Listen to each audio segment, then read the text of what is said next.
Well, good afternoon and welcome to Lichtsinn RV, where today we're here in our marketing studio only 1 mile north of the Winnebago Factory, based right here in Forest City, Iowa. In today's video, we're going to cover all of the Winnebago Quality Advantages, some of those can't-sees or the no-sees behind the scenes of the quality of Winnebago Industries. We also want to welcome a very special guest today, Ryan Helgeson. Ryan is our district manager at Winnebago Industries, and he's going to be taking us through those quality advantages from Winnebago Industries as we go through this, a Winnebago adventure that we have here in our studio today to touch on all of those quality advantages from Winnebago Industries. Let's touch briefly then on being Winnebago Built, so to speak, and vertical integration. I know that's kind of a corporate term.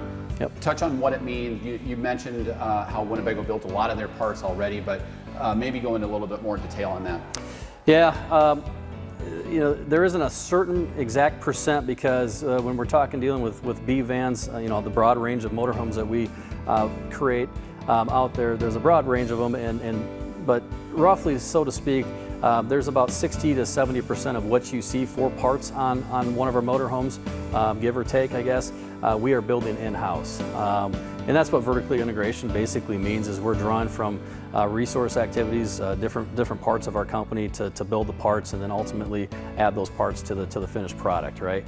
The advantage of that, we don't have to outsource or rely on outside vendors for the most part to provide those for us. There's a lot of advantages of doing that. We may not have the severity of a lack of parts, mainly because we're building them in-house. We also were, you know, based on the fact that we do make those parts, we're going to have those parts available down the road for the customer.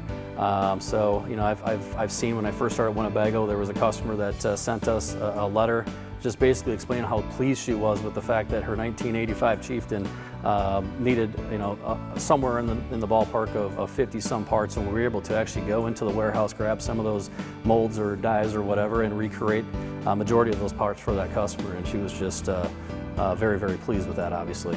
So when we talk about some of the things that Winnebago builds, let's go all the way back to Louise Hanson. So, and touch a little bit on Stitchcraft and some of those upholstery items that they make, whether it's a rest easy sofa or a dream dinette, and they include some innovations that you just don't see in standard residential upholstery. Yeah, and Stitchcraft was one of the first things, I think, when John Kay and Louise came in and created Winnebago. They were making furniture for the most part back in those days, or had ties to doing so. So in our little sales tool display up here, that's what this little cushion is. If you open the cushion up, you're going to notice inside there's multi-dense foam. So there's different densities, different levels of foam in there that will, you know, preserve the cushion. So you're not going to see a lot of wear and tear marks over time with our furniture. We're using interlocking springs where you're going to be sitting at in most cases.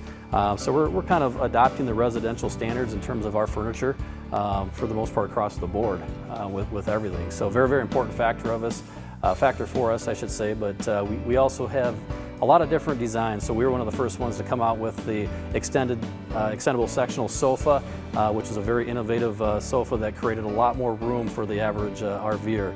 You weren't really cramped inside of that coach. If you wanted to lay down, you had up to 6'8", 6'9", or 6 foot, you know, above 6'5" in terms of overall length of what you can lay down and lounge on. Well, even a rest easy sofa. I mean, you go to a movie theater now and they have power reclining sofas. Yeah. Winnebago debuted that in what, 1999, 2000, somewhere in there. It was a long time ago. In the adventure. Yes. Long time ago. A lot of great lineage there. Ryan Helgeson from Winnebago Industries, I want to thank you for joining us. Thank you, Ron. At Lichtsinn RV here in our marketing studio, only 1 mile north of the Winnebago Factory, based right here in Forest City, Iowa.